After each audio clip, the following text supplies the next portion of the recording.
Bien, muchas gracias, maestra. Pues vamos a abordar el tema del proceso oral en materia familiar.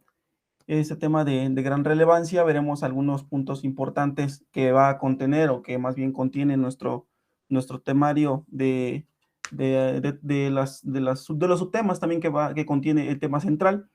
Sobre todo, el aspecto primeramente de la familia, ahí es importante previo a retomar o a resaltar algunos tópicos de la materia procesal oral familiar, es importante señalar la importancia de la familia y el papel que juega el Estado mexicano frente a esta, ¿no? Frente a la familia, las obligatoriedades por parte también del Estado mexicano, obviamente al establecer todo un marco normativo, todo un ordenamiento jurídico tanto interno, ¿verdad? El propio Estado mexicano en protección de la propia familia, cómo lo lleva a cabo, cómo está robustecido a través de ese marco jurídico. No obstante ello, siempre para un servidor es importante resaltar no solamente el aspecto interno, ¿verdad?, en nuestro país, sino que también es de gran relevancia el fijar la mirada también en los instrumentos internacionales y pues con ello me refiero algún tratado, convenio que exista en materia también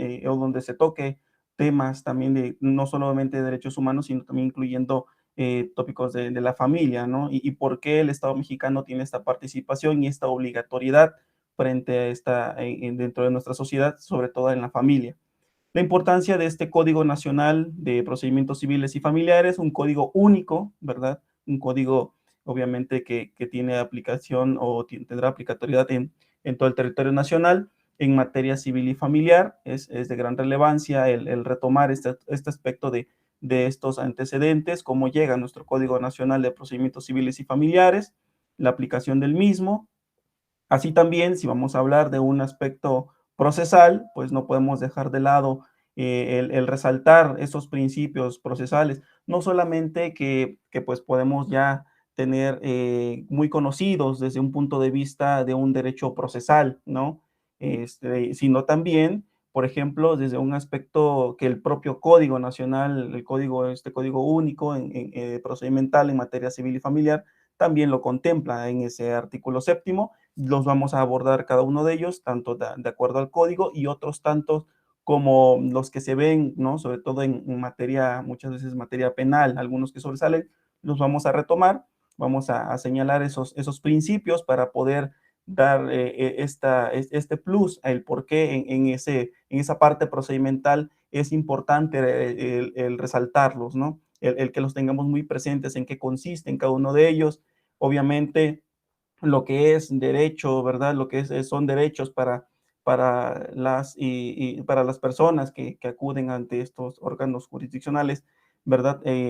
Para plantear sus pretensiones y demás, pues porque para ellos son derechos, se convierten o se traducen en obligaciones para los propios operadores de ese sistema jurídico, ¿no?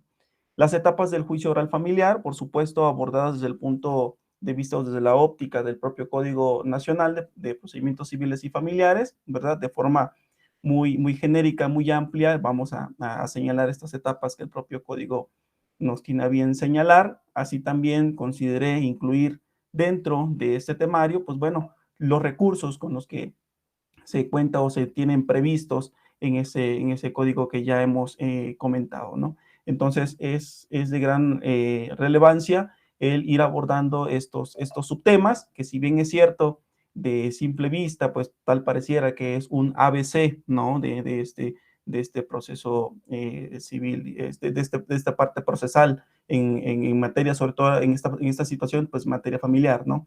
Es un aspecto muy genérico, ¿verdad? Para que podamos nosotros tener una especie de disposición general o de preámbulos y podamos situarnos, esto nos va a permitir situarnos en este ámbito de oral familiar. Entonces, sin mayor preámbulo, pues bueno, vamos a dar inicio resaltando el papel importante de la familia, ¿no? Y el Estado mexicano. ¿Por qué? Porque, por ejemplo, en esta pequeña charla, ¿por qué incluir la familia? ¿Por qué resaltar este tema de la familia? Y sobre todo, pues la participación del Estado mexicano, ¿no? Pues mucho se ha también comentado de que pues también los instrumentos internacionales, ¿verdad? Al ser también herramientas de protección, ¿no? pues sí, siempre y cuando pues se está obviamente viendo en pro de la propia sociedad, en este caso nuestra sociedad mexicana, al ser nuestro país o nuestro Estado mexicano un país firmante, ¿verdad? De ciertas convenciones, tratados y acuerdos y demás, instrumentos a nivel internacional, pues bueno, adquiere esta obligatoriedad de ser garante y ser respetuoso, de ajustarse a lo contenido en esas disposiciones de índole internacional. No se escapa el hecho de que en esta Convención Americana de los Derechos Humanos, pues bueno, se contemple en este artículo 17 el tema de protección a la familia, ¿no? Y con ello, obviamente, sabemos que en materia internacional, pues existe una terminología, ¿verdad? Señalada como pacta sunt servanda. Reitero, pacta sunt servanda, que significa lo pactado obliga. Entonces, el Estado mexicano, al ser un ente, es decir, un país como tal firmante o que suscribe, ¿verdad? Esas convenciones y acuerdos o tratados, pues bueno, se está obligando, obviamente, a sujetarse a los mismos, ¿no? Entonces, en esta Convención Americana de los Derechos Humanos, pues se ha establecido ciertos puntos, ¿verdad? En el tema, sobre todo en este ámbito de la familia, que pues lo voy a retomar para poder hacer hincapié en esta protección que se le debe brindar. Y se han de preguntar, bueno, pero ¿por qué señalar protección a la familia si va a señalar también el aspecto procesal? Bueno, porque sabemos que pues se dan diversas circunstancias, ¿verdad? En el núcleo familiar, en nuestro entorno familiar, y que pues ello va a deparar o va a tener cierta repercusión, obviamente, en el campo del estudio del derecho, que algún tema, algún asunto que se concrete o surja en ese núcleo de la familia, pues va a terminar siendo del conocimiento de, en este caso, de una autoridad, que es el órgano jurisdiccional, en donde pues las partes van a acudir a establecer sus pretensiones, ¿verdad? Aduciendo mejor derecho, en fin, incitando este aparato de justicia para que prácticamente, pues bueno, le asistan de esos derechos y sea atendidas sus pretensiones. Es por ello que previo a ello, pues hay que ir retrocediendo prácticamente y ver de dónde tendría este surgimiento. Si dice, bueno, pues el Estado mexicano debe entender, debe de ser comprensible que la familia pues es el elemento natural, lo señala la Convención Americana. Es elemento natural y fundamental de la sociedad. Ahí radica también la gran importancia prácticamente de concretarse o de centrarse, sobre todo en este tema de la familia, y que además debe ser protegida por la sociedad, y aquí es donde señala muy con específico, con esencia, el Estado, ¿verdad? El Estado no entendiéndolo como una entidad federativa, sino como nuestro Estado mexicano como país, ¿no? Se reconoce además el derecho del hombre y la mujer, o bueno, de la mujer y del hombre, a contraer matrimonio, ¿verdad? A fundar una familia, si tienen la edad y condiciones que pues los propios ordenamientos pues así los determinen, ¿no? Y pues sabemos que este tema, si nos adentráramos al tema también de la familia, desde la perspectiva del matrimonio y demás, pues sabemos que pues sería un tema también bastante extenso, ¿verdad? Dado todos los cambios que han surgido a lo largo de estos últimos años también, entonces sería un tanto extenso el abordarlo de esa perspectiva. Y obviamente aquí hay un punto importante que se señala en la familia, que el aspecto, por ejemplo, con relación al matrimonio, ¿verdad?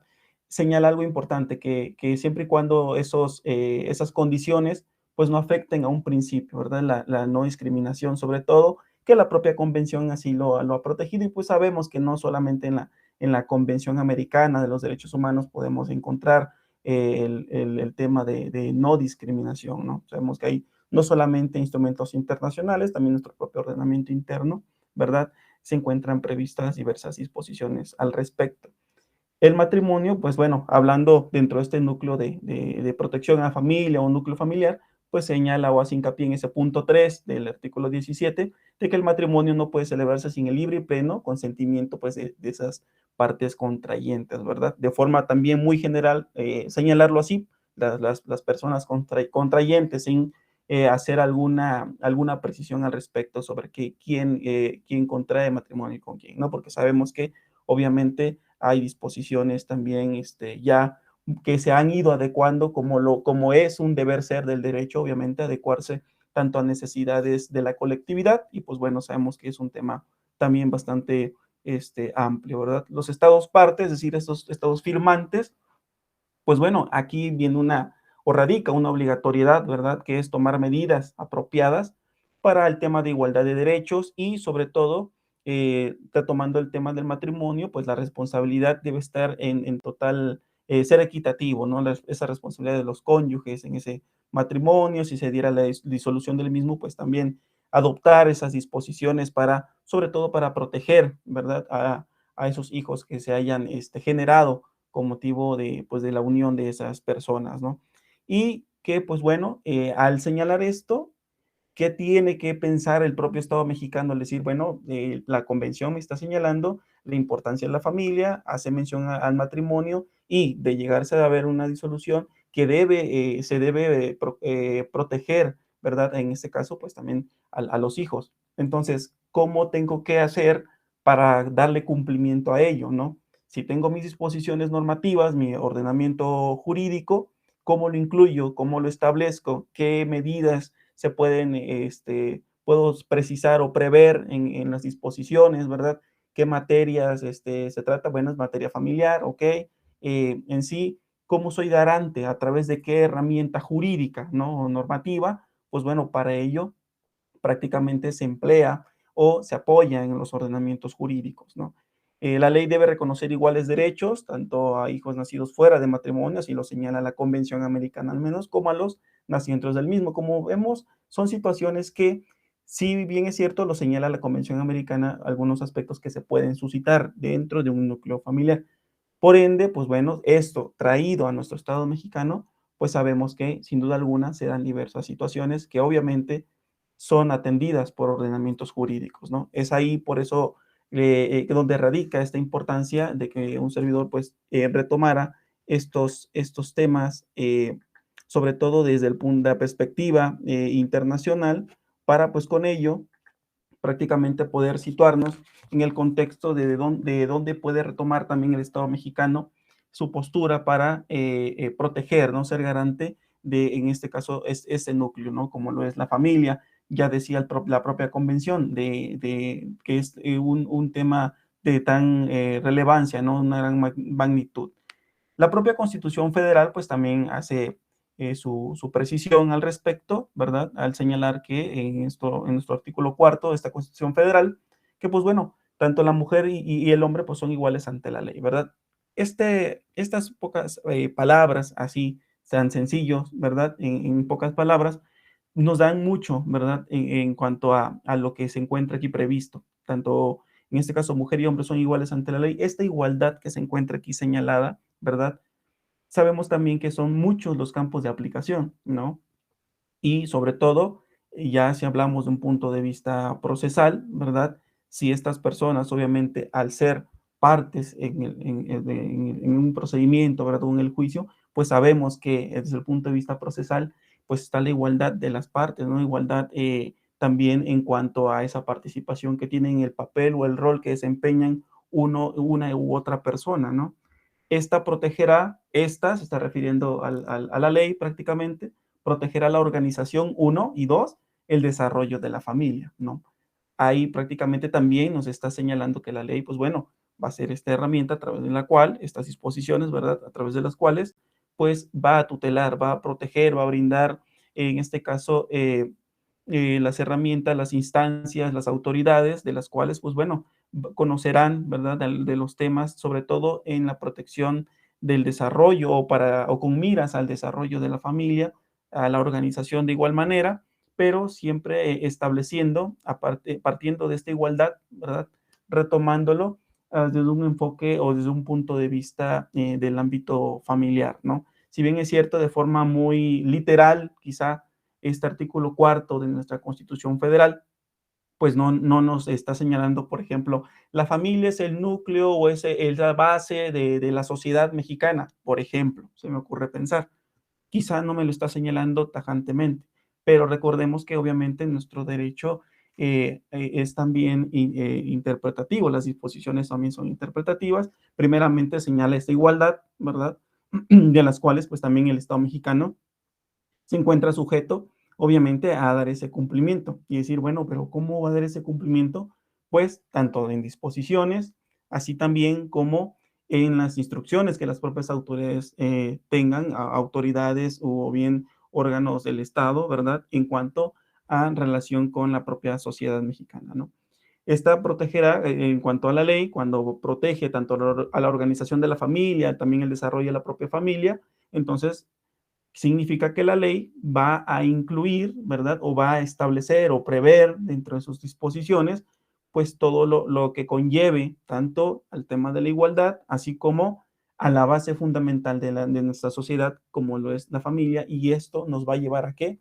A que se establezcan marcos jurídicos, marcos normativos, acorde al tema, ¿no? ¿Cuál es el tema? Pues el tema de la familia, ¿no? Y vemos que pues está nuestro propio código nacional, ¿no? En de procedimental o este código adjetivo en materia procedimental, tanto civil y familiar, que es el que vamos a abordar, a retomar un aspecto previo, ¿verdad? Una especie de preámbulo para saber cómo llega este código nacional.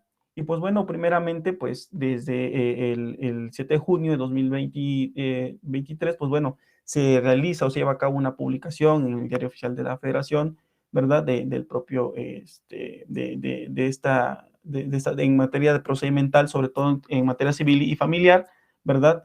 Y este código prácticamente viene acompañado o viene precedido de una publicación en el decreto de fecha 15 de septiembre de 2017, que de igual manera se publica en el Diario Oficial de la Federación y se retoma este aspecto porque se señala dentro de las facultades del Congreso, es decir, me estoy refiriendo al artículo, si no me recuerdo, 73 constitucional de nuestra Constitución Federal, se inserta también estas facultades del Congreso, ¿verdad? Para regular esta materia, también materia familiar, y pues esto da pauta a que prácticamente nos lleve a la necesidad de establecer un código único, ¿no? Un código nacional de procedimientos civiles y familiares, que esto, voy a hacer una especie de paréntesis, es algo, no quisiera llamarlo tan del todo similar, pero podemos tener como una referencia en nuestra materia penal, ¿no? Que en nuestra materia penal, pues como sabemos, antes de la entrada en vigor de nuestro código único en materia procesal penal, pues sabemos que cada entidad federativa pues contaba con su procedimiento en materia penal, ¿no? Y pues hacía también un poco también tedioso, engorroso el que cada una de las entidades federativas, ¿no?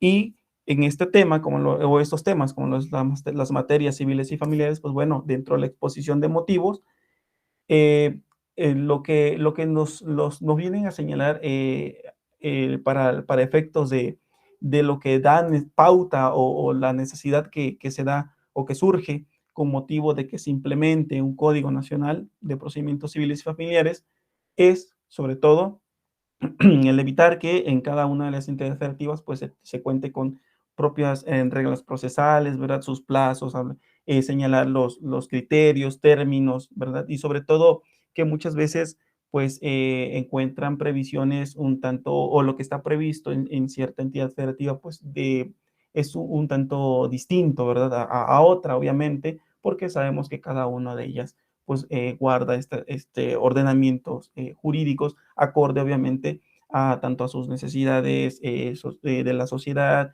y en cuanto a las temáticas o lo que se llegue a plantear, ¿no? Sus temas procedimentales o de conflicto. Y sobre todo el establecer la base única, ¿verdad? Regulatoria, es decir, que sea homólogo a nivel federal o a nivel de cada una de las entidades federativas, pero que sea unificado y se fortalezca sobre todo el tema de la impartición de justicia, ¿no? Ir sobre todo eh, adentrándonos en los campos del conocimiento y del estudio en materia procedimental, pero fortaleciendo sobre todo estos aspectos y brindar a la sociedad mexicana pues la seguridad y la certidumbre jurídica. Brindar certeza jurídica para una sociedad mexicana pues de gran importancia, de gran relevancia para ese estado, para nuestro estado mexicano y sobre todo pues en estos temas procedimentales, ¿no? Tanto civil y familiar. Pues, ¿qué es lo que surge entonces? Pues homologar, ¿no? Homologar estos procedimientos y sobre todo con miras a que estas controversias que se lleguen a presentar entre estas personas, pues bueno, lleven implícito el hecho de que pues se van a llevar a cabo o van a irse agotando las etapas procedimentales de tal suerte que sea lo más factible posible, ¿verdad? Y como se ha mencionado, pues tenga esa seguridad y esa certeza, esa credibilidad también, esa credibilidad, ¿por qué no mencionarlo? También en cuanto a instituciones, autoridades se refiere, ¿no?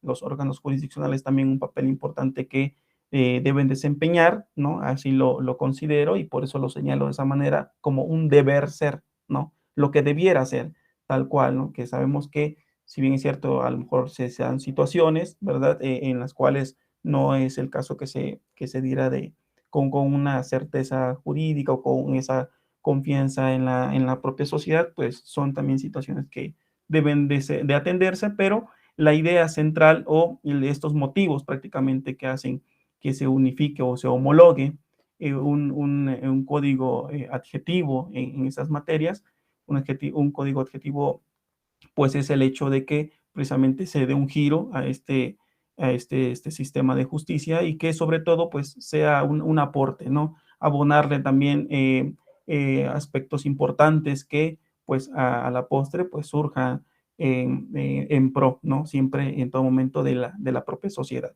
Entonces es importante destacar esta, este aspecto de el tema de por qué, ¿no? ¿Por qué se buscó una unificación o una homologación en cuanto a la expedición del propio Código Nacional de Procedimientos Civiles y Familiares?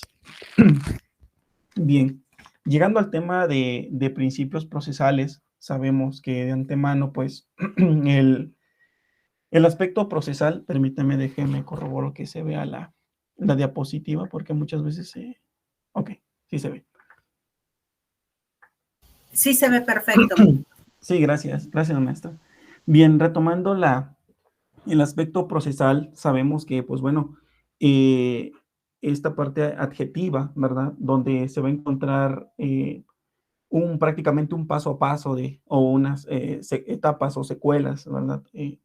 Procesales deben verse en todo momento pues establecidos o robustecidos por principios, ¿no? Estos principios pues van a garantizar también, son garantes de las partes que intervengan en el mismo, por eso la importancia de precisarlos, de retomarlos, a lo mejor ya nos encontramos familiarizados, quizás no tanto, o tenemos una idea de forma muy genérica de cada principio procesal. Quise incluirlo para este tema porque considero importante también, previo, decía, a establecer las etapas o los recursos, pues bueno, conocer un poco también cómo se van a regir la etapa procesal por principios que independientemente el propio Código Nacional señala principios que rectores del sistema de impartición de justicia, así lo señala en materia civil y familiar, principios rectores. Previo a estos principios rectores es importante señalar principios procesales como el tema de oralidad, ¿no? Sobre todo sabemos que, por ejemplo, como en materia penal, que pues ahí es predominantemente oral, ¿no? Sabemos que si bien es cierto, sí hay participación de forma oral, pero predomina, no significa que sea netamente o 100% oral, ¿no?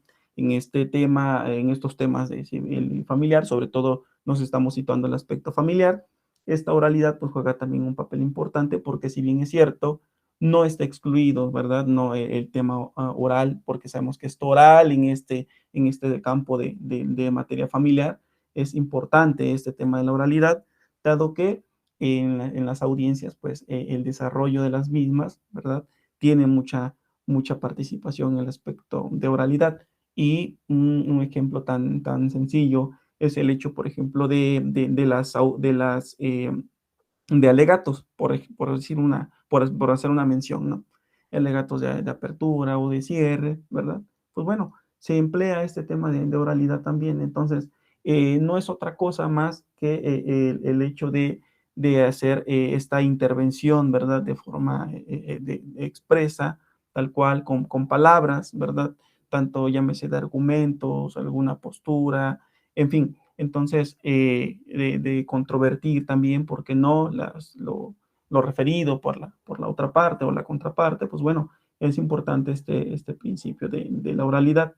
En cuanto a publicidad se refiere, pues bueno, incluso como principios rectores de este sistema de impartición de justicia, no solamente señala a la publicidad, y lo voy a referir en las siguientes láminas, como un principio rector o procesal. Incluso este código señala que también, si bien es cierto, hay publicidad, pero se ha referido incluso a la privacidad, porque dice, bueno, yo soy garante, Estado mexicano, de, en este caso, temas tan delicados dentro del núcleo familiar, y ello implica cuando se encuentran personas, digamos, menores de edad, incluso personas adolescentes, y es donde yo puedo reservar, que en verdad que, pues la publicidad es como una excepción, ¿no? A la publicidad. Entonces se dice, bueno, pues entonces sí hay publicidad, pero puede ser que también sea el tema de esa privacidad. Por eso no es al 100%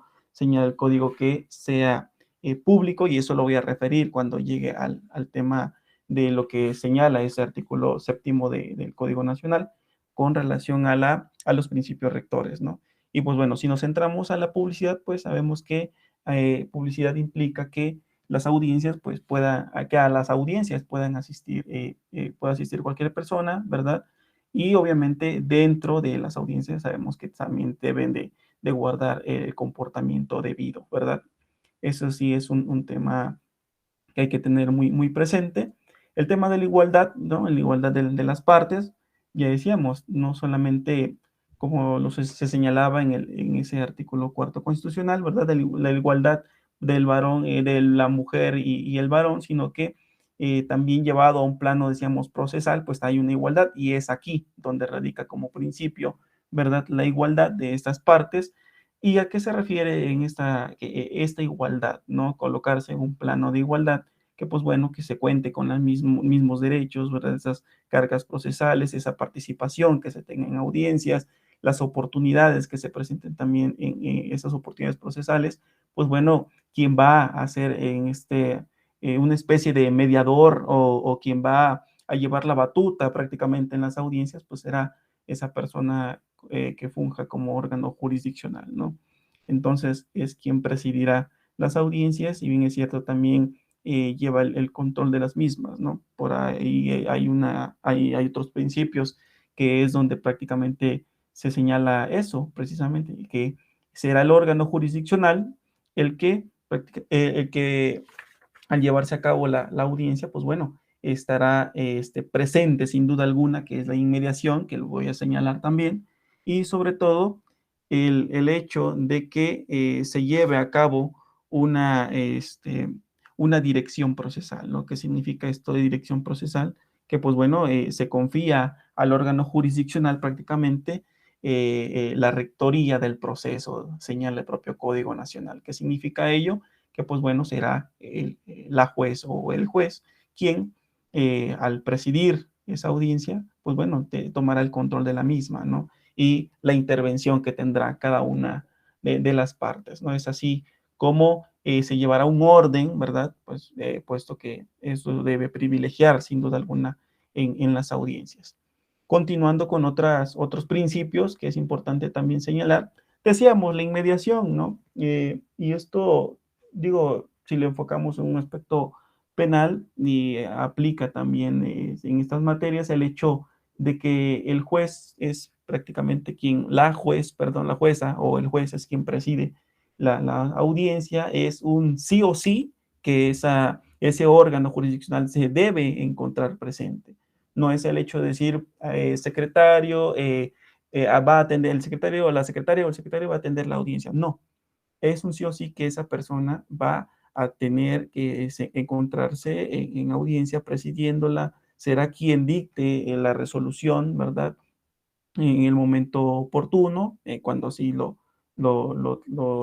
determine el propio estatus o el propio, la secuela procesal, ¿verdad? Obliga prácticamente este principio a que la jueza o el juez pues esté presente en esos juicios, ¿verdad? Deba estar presente en los juicios, ¿Por qué? Porque sabemos que será ante ella, ante él, ¿verdad? Donde se desahoguen también las pruebas y demás, todo un desfile probatorio, en fin, todo lo que se tenga que ventilar ante ese órgano jurisdiccional debe estar presente, debe ser apreciado por sus sentidos y demás. No es el hecho de que delegue en otra persona u otra eh, autoridad o ya sea alguna persona que funja como auxiliar, no sé, esa función será forzosamente en ese órgano jurisdiccional, ¿no? Esa inmediación.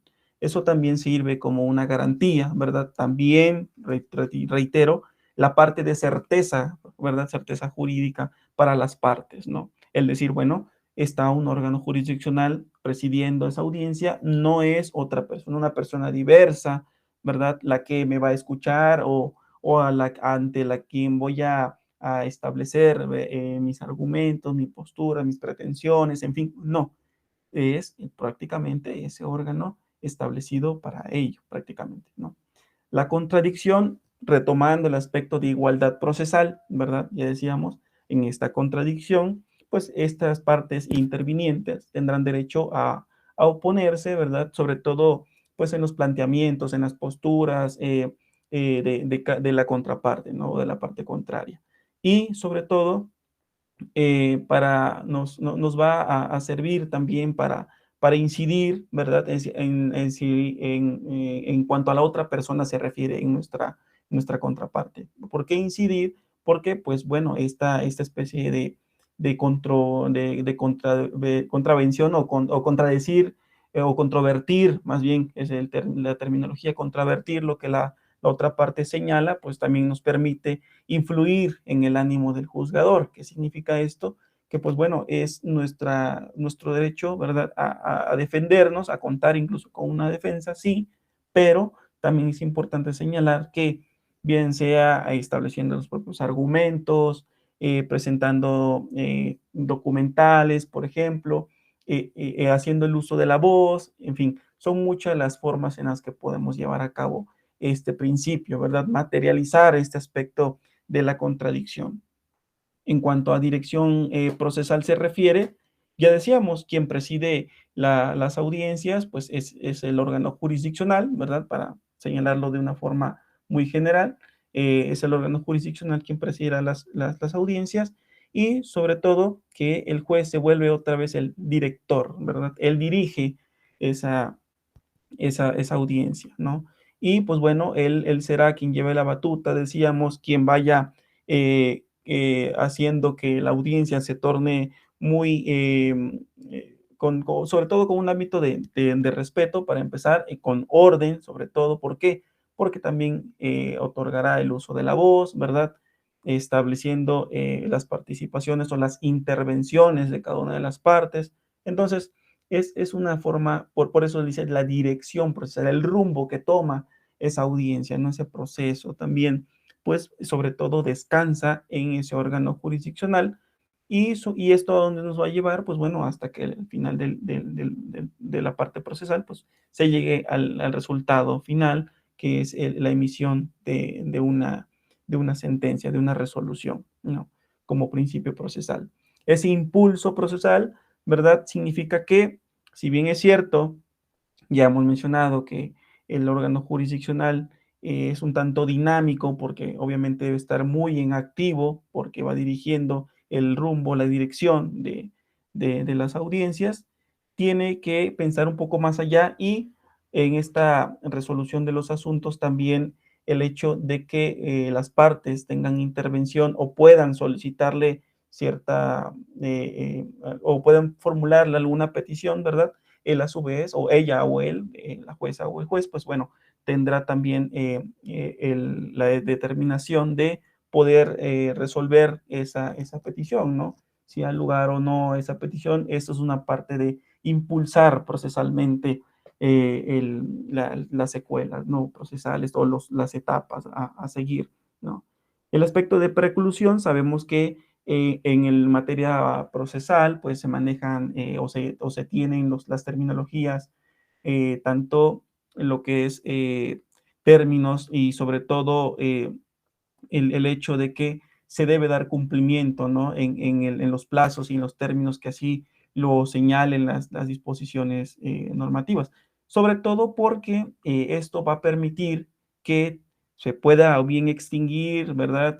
O bien estar en tiempo para poder nosotros presentar, no sé, alguna acción o ejercitar algún derecho, ¿no? En ese tiempo, en ese transcurso del tiempo que señale así en este caso, nuestro Código Nacional procedimental, ¿no? En esa materia civil y familiar, sobre todo la materia familiar, que es la que nos estamos refiriendo, y para nosotros ejercerlos en tiempo, sobre todo, ¿no? Y obviamente para que no nos vaya a superar la parte de temporalidad y se pierda, ¿no? Ese derecho a haber hecho uso de lo que la propia ley nos prevé, ¿no?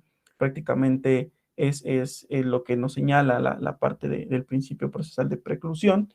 Continuidad, concentración, pues estamos refiriéndonos ya a las audiencias, lo que se vaya a desarrollar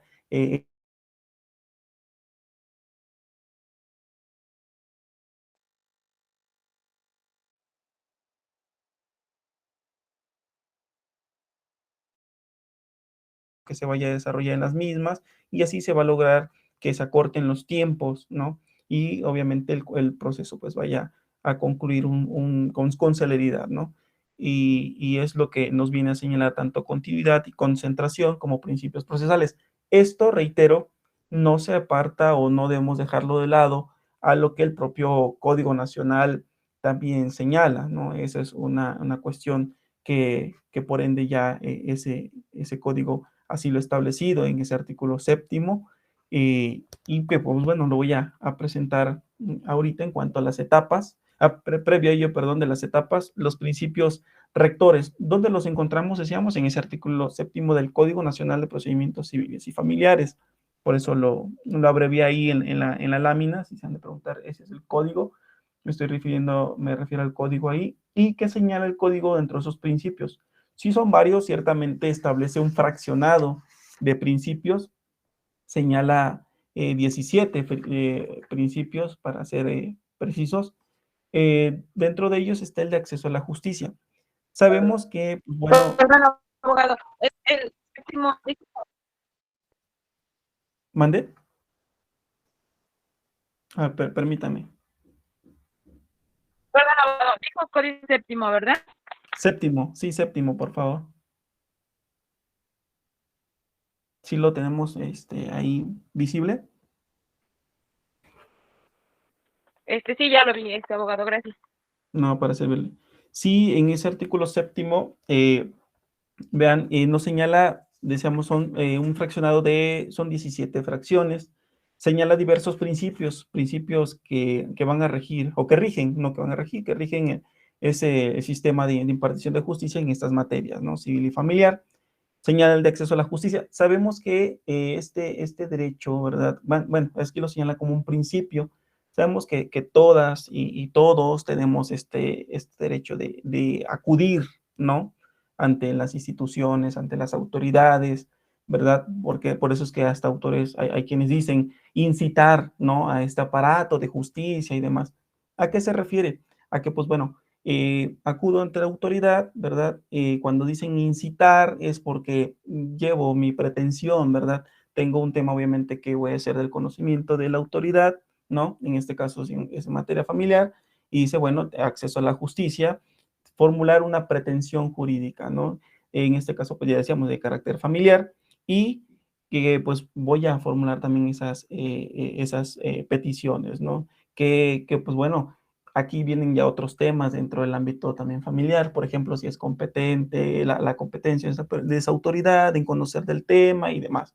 Pero este acceso a la justicia se refiere a este derecho de acudir y sobre todo se traduce, decíamos, en la obligación de la autoridad, porque pues bueno, ese es un derecho para mí, ¿verdad? Aquí lo maneja como un principio, bueno, acudo ante esa autoridad, y aquí es donde decíamos que se traduce en obligación porque la autoridad debe, y así lo señalo, dentro de un deber ser, recuerden, estamos dentro del deber ser, debe atender mis pretensiones, ¿no? Es decir, no ser omisa, por ejemplo, ¿no? Sino que atender obviamente las pretensiones, ¿no? Es decir, lo que yo busco con el hecho de que yo acuda ante esa autoridad, ¿no? Ya señalábamos antes de esta lámina el tema de la concentración, ¿no? Que decíamos que se refiere sobre todo al tema de estas actuaciones procesales en las audiencias, ¿no? Que pues bueno, procurar que se desarrollen en el menor número de audiencias posibles, ¿no? Para que con esto que se busca, celeridad procesal, es decir, rapidez en el desahogo de las mismas, ¿no? En que acortemos tiempos, que no se tornen muy extensos, ¿no?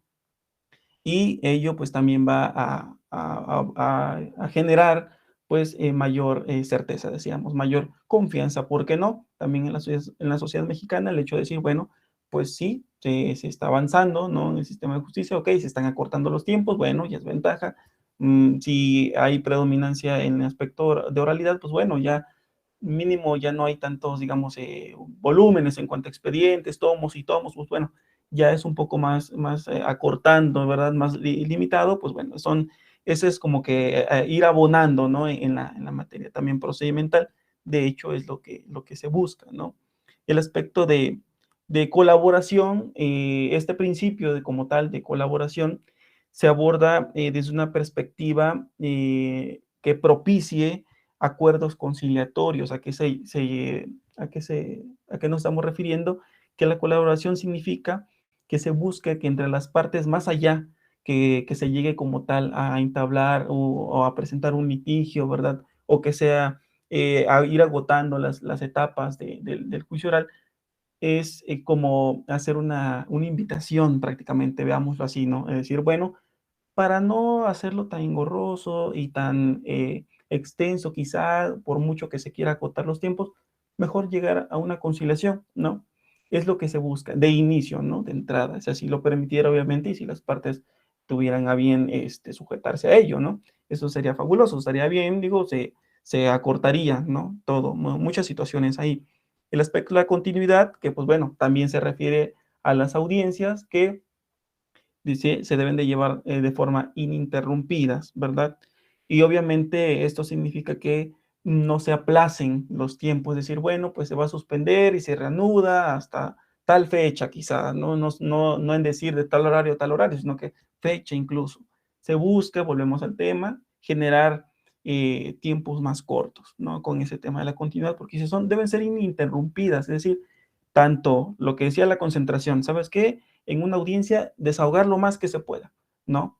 Lo más que se pueda en esa audiencia y con eso acotar tiempos y también el hecho de que al ser ininterrumpida, es decir, que no se vaya aplazando, ¿verdad? O que fijen fecha y hora para continuar con la audiencia, es lo que se trata de evitar, ¿no? El tema de contradicción, también ya lo veíamos hace un momento en la otra lámina, ¿verdad? El hecho que las personas que puedan tener esa soltura, esa libertad de poder debatir, ¿no? De poder defenderse, obviamente. Defenderse me refiero en cuanto a controvertir lo que la otra parte señale, ¿no? Ese es el aspecto que me estoy refiriendo, a debatir, no sé, los hechos, argumentando también, ya decíamos, o las pruebas también de la contraparte, ¿no?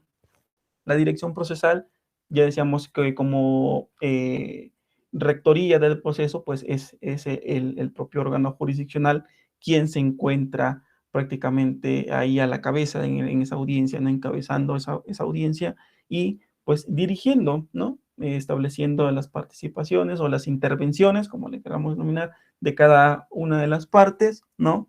Y pues y sobre todo viendo el tema también de que se lleve en completo orden, con apego a derecho, de forma imparcial, bueno, y demás situaciones también como guardar la conducta debida, ¿no? No solamente de las partes en sí, sino que incluso hasta las propias personas que se encuentren ahí, ¿no?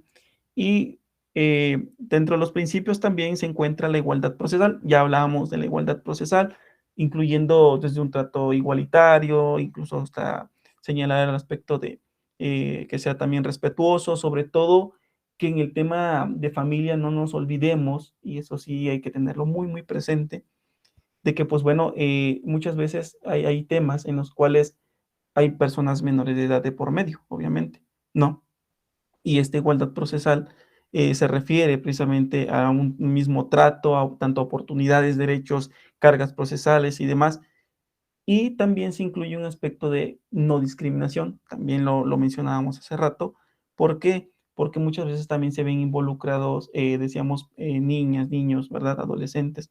Y bueno, incluso personas en grupos sociales que el propio código le señala como de situación de vulnerabilidad. Y sobre todo es un tema que hay que tratar también con pinzas, así lo llamo yo, es decir, con forma delicada, ¿verdad? Porque lo que menos se quiere es prácticamente llegar a lesionar o a vulnerar derechos, ¿no? Incluso derechos humanos también. Entonces hay que tratar el tema con delicadeza, ¿verdad? Eh, la inmediación, sin duda alguna, ha quedado ya muy marcado, el hecho de que se encuentre presente sí o sí, decíamos, el propio órgano jurisdiccional, ¿no? Y tocando el tema de lo que es la niñez, sobresale otro principio, ¿verdad? Que es de gran relevancia y que ha sido también muy mencionado, ¿verdad? Incluso hasta por nuestra propia Suprema Corte de Justicia. Me refiero al tema del interés superior de la niñez, ¿verdad? Quizá hemos escuchado esta terminología, ¿no? El interés superior, ¿no? Que debe prevalecer y que las propias autoridades también están sujetas o bien, perdón, se encuentran obligadas a su observancia y demás en el conocimiento de los temas, de los asuntos que sean de su competencia, en fin. ¿A qué se está refiriendo con este principio? A una observancia, ¿no? Constriñe u obliga prácticamente a estas autoridades a que cuenten, a que tengan esa observancia en cuanto a prevalecer los derechos de la niñez, ¿no? De niñas, niños y adolescentes. ¿Y por qué razón? Porque o que se antepongan primero estos derechos, ¿verdad? O estas personas se les dé mayor preferencias, si se le quisiera denominar, sobre otros derechos que pueden estar en pugna o litigio. Es decir, es una especie de ponderación, ¿no? Ponderar, bueno, no, pues primero atendemos el tema o procurar, ¿verdad? A la niñez, ¿no? Y ahorita prácticamente atendemos estos temas que son distintos a los que tienen injerencia con el tema de la niñez, ¿no? Es decir, dar una mayor, no significa que des mayor protección a unos que otros, no, pero sí como que en la atención, ¿no? El brindar la atención preferentemente, pues bueno, al tema de la niñez, ¿no? Por eso hay un interés superior, porque en esa ponderación que se realiza, pues dice, bueno, observa que pues hay de por medio, ¿verdad? Esas personas que tienes, de las cuales tienes obligatoriedad, atendiendo este principio de dar la atención debida lo más pronto posible, ¿no? Una atención más temprana, si así le quisiéramos llamar. Entonces, en materia familiar, obviamente esto también es uno de tantos aspectos que lo torna pues delicado, ¿verdad? El hecho de que se encuentren personas obviamente menores de edad y que, ojo, también aquí otro aspecto que quisiera yo considerar es el tema de que, pues bueno, se cuente con esta especialización en el tema también de menores de edad, ¿no? Porque pues no es lo mismo también una atención procedimental, por ejemplo, donde pues no están involucradas a lo mejor personas menores de edad, ¿no? Obviamente debe haber especialista, porque se me ocurre pensar, por ejemplo, una psicóloga, un psicólogo, ¿verdad? Obviamente la atención o como debe estar en un plano, ¿verdad? De atención al menor, no va a ser lo mismo a cómo se dirija hacia una persona adulta, obviamente no, ¿verdad? Eso es a lo que me refiero al tema de especialización, ¿verdad? En cuanto al trato, cómo dirigirse, sobre todo eso, ¿verdad? Cómo dirigirse a una niña, a un niño, ¿verdad? Pues obviamente no va a ser lo mismo a cómo que dirijas a un adulto, ¿no? Entonces, esos son los elementos o estas características que sí también hay que ir retomando y que pues no es que hagan compleja la materia, sino que hay que ir abordando cada uno de estos aspectos, la verdad. Hay que irlos abordando y saber cómo, sobre todo el cómo abordarlos, ¿no? El cómo tocar estos temas para que, pues, decíamos, no incurramos en hay alguna responsabilidad o que más allá de hacer algo positivo, pues se vulneren ciertos derechos, ¿verdad? Que es lo que menos se quiere. Por el contrario, se busca actuar siempre pues en pro de la colectividad. Ya hablamos de un impulso procesal, ¿no? Sobre todo que decíamos, bueno, pues las partes pueden solicitar, ¿no? No sé, o tener alguna petición en cuanto en el procedimiento se refiere, ¿no? Y que lo van a manifestar ante órgano jurisdiccional. Y pues ya decíamos también que es que este órgano jurisdiccional quien dirige la audiencia, quien la encabeza o quien va estableciendo las participaciones o las intervenciones, pues bueno, será esa persona quien también pueda pronunciarse al respecto, ¿no? Lealtad procesal, este principio de lealtad procesal este se está refiriendo a que los que intervengan en este proceso, pues se van a ajustar van a ajustar su conducta en apego a justicia, ¿no? Es decir, a un marco jurídico, un marco legal, ¿verdad? Estamos hablando del tema también de legalidad y tratarse con respeto, obviamente, probidad y buena fe, ¿no? Obviamente no actuar en contrario a ello. Una litis abierta, pues no significa a que nosotros al escuchar el término litis, pues tengamos ya muy a la mano la terminología de decir, bueno, se refiere propiamente a la demanda y a esa contestación, ¿no? No, sino que también va más allá, ¿no? Se hace extensivo también al aspecto de cómo se va a desarrollar toda esa parte procedimental, ¿no? Y pues bueno, sobre todo también al hecho de cómo participa este órgano jurisdiccional en el desarrollo de esas audiencias, ¿no? No solo una de esas audiencias. Entonces, esa litis abierta no significa que lo vamos a acotar o a limitar a lo que las partes van a llevar a cabo o lo que pretenden las partes, ¿no? No, pues una de las partes, pues si bien es cierto, presenta demanda, ok, la otra, no, pues contestó la demanda y listo. Eso fue todo lo que es litis abierta, no. ¿Por qué? Porque suma a ello también la participación del órgano jurisdiccional, que hace, ¿no? Que hace también ese órgano jurisdiccional y pues bueno, toda la actuación que tiene estos operadores del sistema jurídico, ¿no?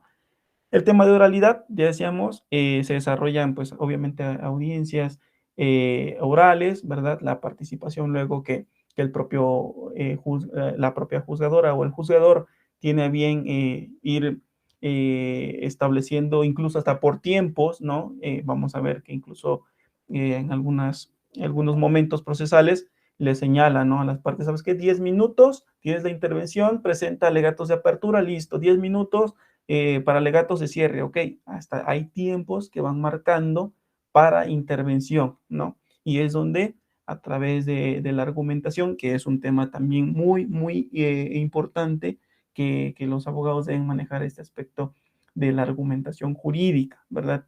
Tema tan central en el campo del estudio del derecho y que, pues bueno, al aspecto o bajo esta óptica de lo que es la oralidad, sin duda alguna, es un papel imprescindible el hecho de que se cuente con esta argumentación jurídica, ¿no?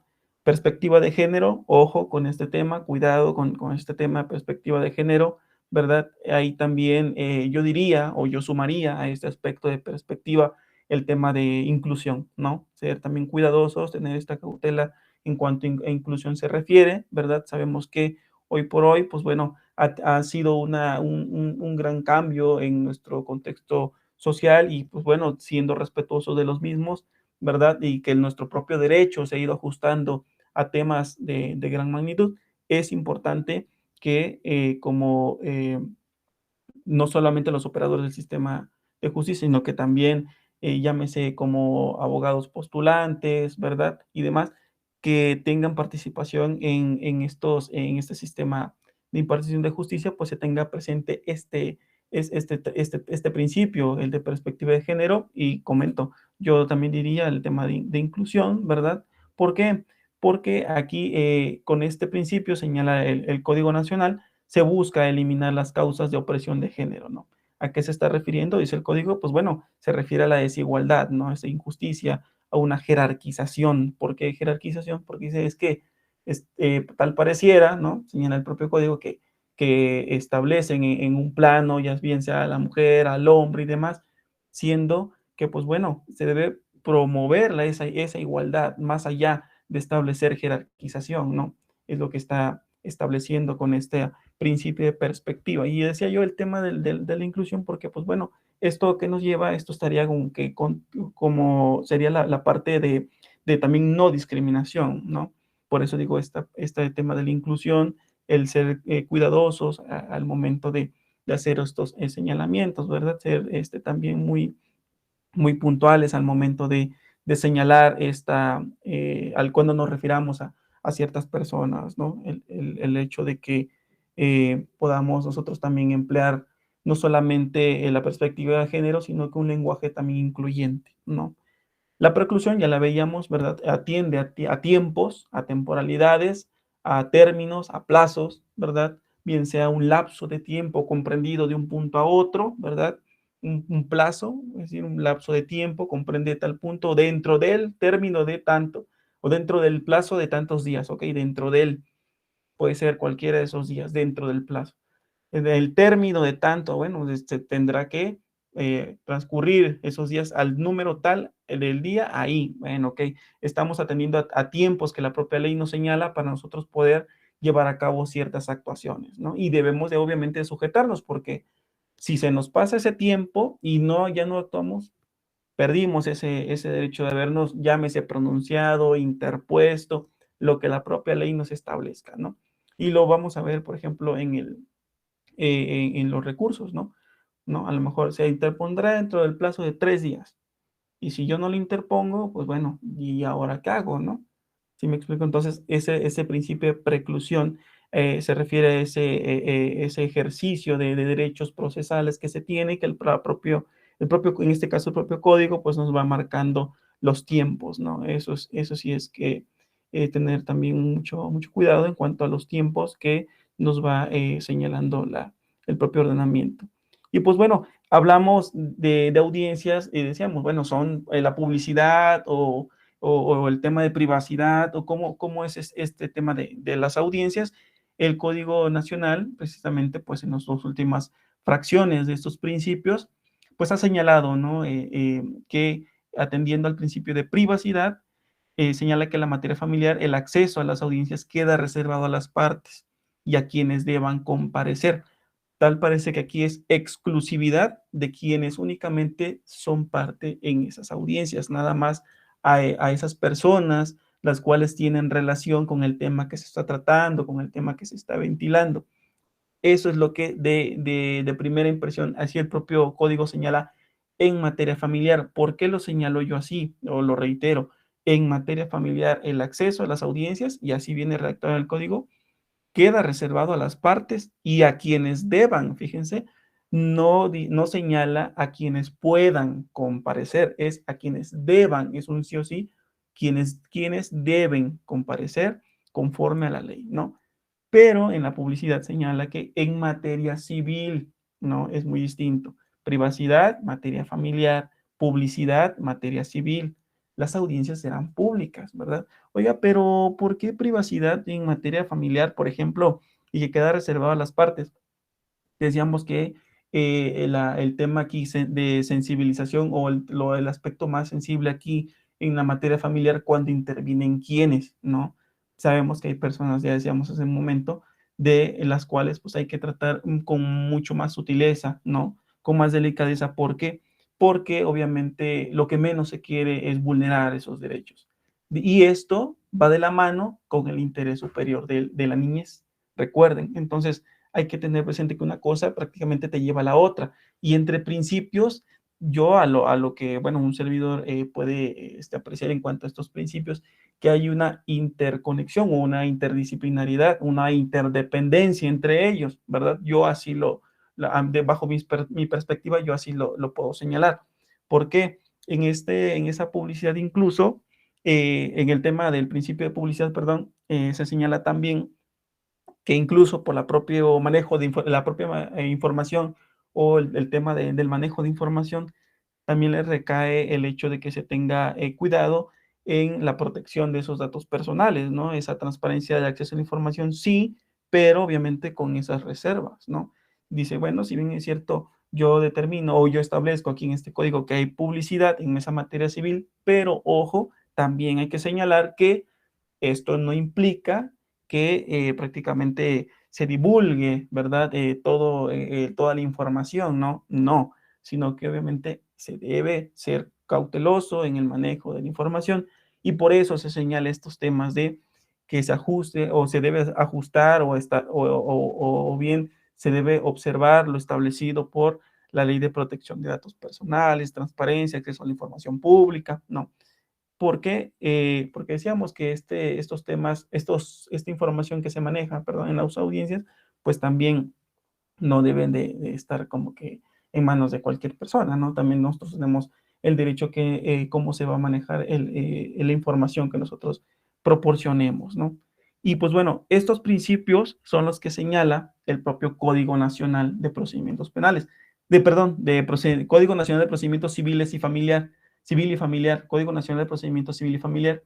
Estos principios que señala el propio artículo séptimo, no obstante a los que se mencionaron, ¿verdad? Los principios procesales que debemos de tener muy en cuenta, ¿verdad? Y que nos va a servir de parteaguas para el desarrollo de las audiencias, ¿no? Sin duda alguna es de gran importancia el que nosotros tengamos presentes cómo se llevan a cabo o cómo se hacen o cómo se van materializando, ¿no? Sobre todo cuando se incita a estas autoridades, en este caso, pues bueno, en materia familiar, ¿verdad? Cómo se van a ir haciendo presentes en estas etapas, ¿ok? Bien, ahora es importante ahora señalar estas etapas, decíamos, dentro de este juicio oral familiar. Y si nos damos cuenta, desde que se señala que son etapas en un juicio oral familiar, nos está prácticamente estableciendo ese principio, ¿no? El de oralidad. Y bueno, este principio, este principio, bueno, sí, ese principio de oralidad, pues sí predomina o sobresale, ¿verdad? En esta materia familiar y que se va a tramitar en esa vía, prácticamente en esa vía oral familiar, pues esas controversias que pues no se tienen una tramitación en específico de forma muy especial y que el Código Nacional pues así lo señale, ¿no? Y esto lo vamos a encontrar en ese artículo 663, ¿no? Aquí no viene señalado ese 663, pero eso es lo que les acabo de comentar de lo que se tramita en vía oral familiar, lo señala ese 663, señala que las controversias que no tienen una tramitación en específico, no muy puntual, que se denomine ahí de forma, digamos, para el procedimiento que se tenga una denominación, pues bueno, lo va a contemplar dentro de un juicio oral familiar. Prácticamente es una forma como si el propio código dijera, ¿no?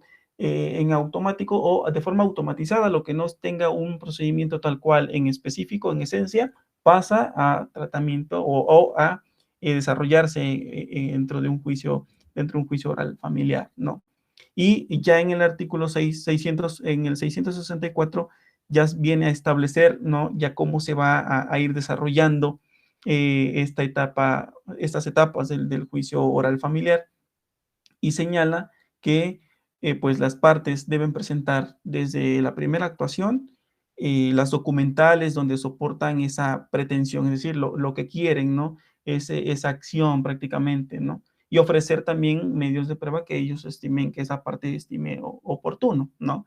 Que así lo señale, es decir, desde un inicio prácticamente deben de aportar, ¿no? Estos medios de prueba, irlos ofreciendo y pues bueno, ya será esa autoridad jurisdiccional que una vez que se le presente esa demanda, se va a pronunciar, es decir, va a señalar si la admite o no, ¿verdad? Y para ello el propio código pues, señala un término máximo de 3 días, ¿no? En ese artículo 664, pues así lo señala, ¿no? Que debe ser entre un término máximo de 3 días y pues bueno, la autoridad, en este caso, bueno, de admitirse esa solicitud, se le va a dar prácticamente, o se le va a ordenar emplazar a la parte demandada, es decir, se le va a dar vista a la parte demandada para que conteste ese escrito. ¿Y ante qué principio estamos ahí también? En la contradicción. Por eso les digo que va interconectado o tiene interdependencia estos principios, porque dice, bueno, oye, ¿sabes qué? Parte demandada, esta persona presentó esta demanda, ¿verdad? Tanto tu derecho tanto de acceso a la justicia de esa persona como tu derecho, como tu principio también de contradicción, ¿verdad? Y obviamente de defensa, pues bueno, contesta la demanda, ¿no?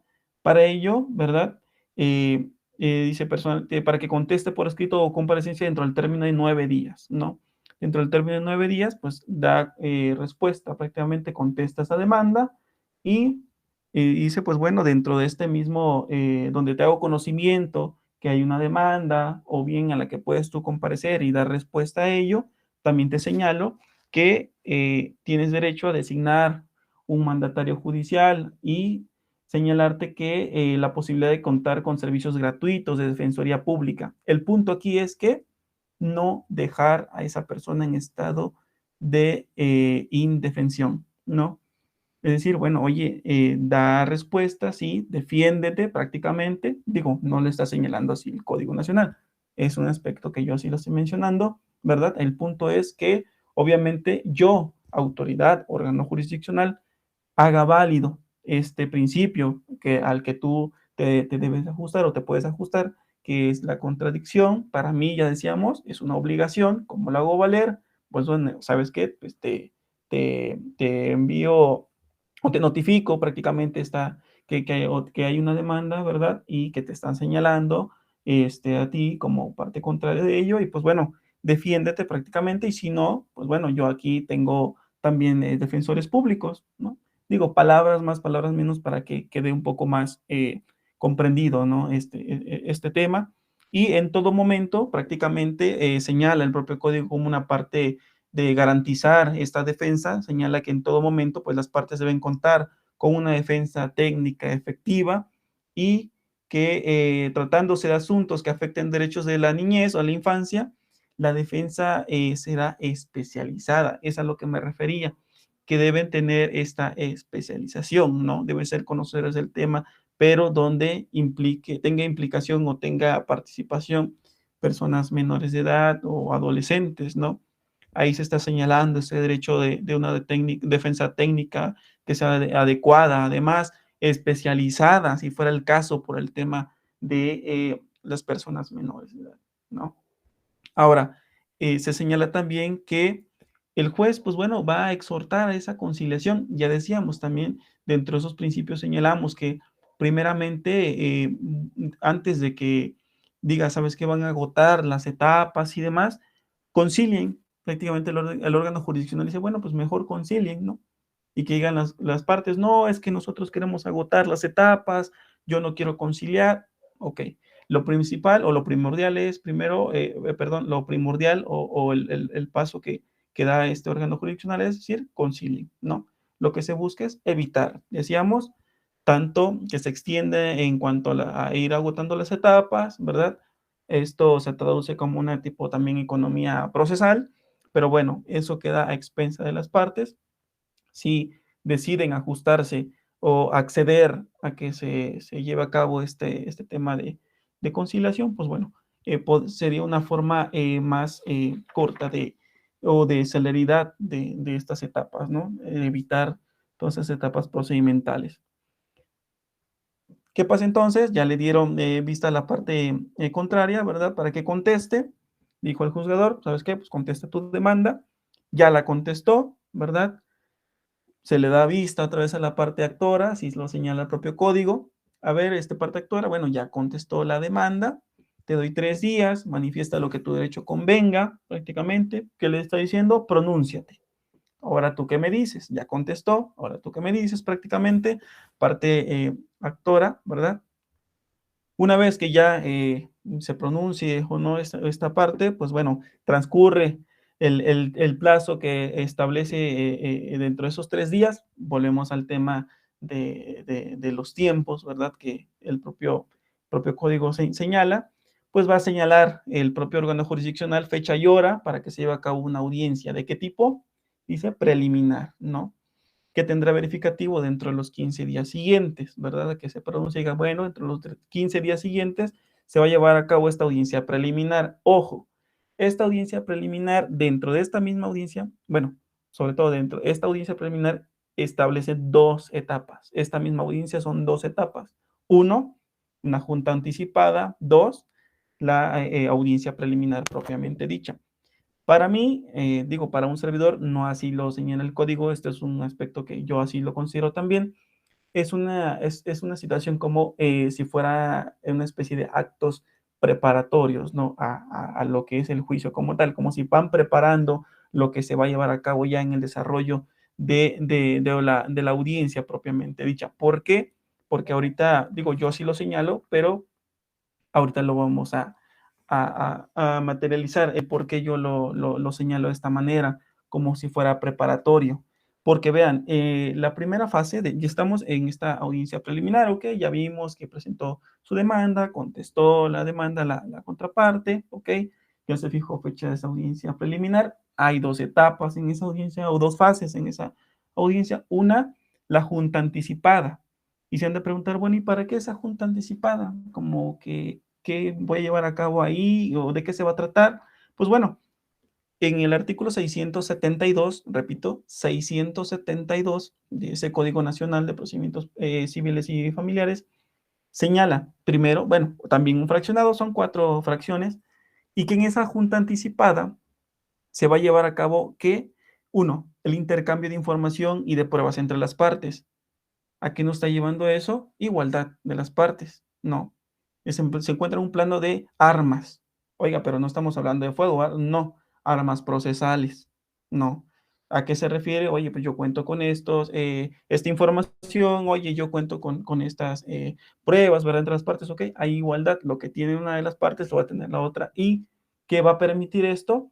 Principio de, volvemos, contradicción. Oiga, pero ¿por qué contradicción? Ah, porque yo al tener información, ¿verdad? Que tenemos similitud de información, conocemos de las mismas pruebas, ¿qué voy a hacer? Bueno, pues tendré a bien preparar esa defensa, ¿no? Podré saber con qué elementos, con qué herramientas cuenta la otra parte, pues bueno, por eso les comento, armas procesales, ¿con qué nos vamos a defender prácticamente, ¿no? Esa es una. Dos, formular una propuesta de convenio. Bueno, ¿quieren o no conciliar? ¿A qué acuerdo van a llegar? ¿Algún convenio para evitar todo lo que ya hemos comentado? No, ok. Establecer algún acuerdo sobre un hecho no controvertido. Bueno, esto lo damos por hecho. Ya no es necesario a lo mejor que se desahogue como una prueba, ¿no? También puede ser el caso, ¿no? Esos acuerdos preparatorios, ¿no? eh, en las cuales pues, se puede excluir quizás la exclusión bien sea parcial o total de alguna prueba, ¿verdad? También van a acordar esas partes es decir, una especie de depuración, ¿no? Prácticamente prepararlo todo para que se lleve a cabo esa audiencia, ¿no? Ahora, ¿qué va a pasar una vez que se hagan estas actividades dentro de esa primera fase, de esa junta anticipada? Pues bueno, la persona secretaria judicial dará cuenta ante quién, va a informar a quién, pues a la autoridad jurisdiccional, ¿no?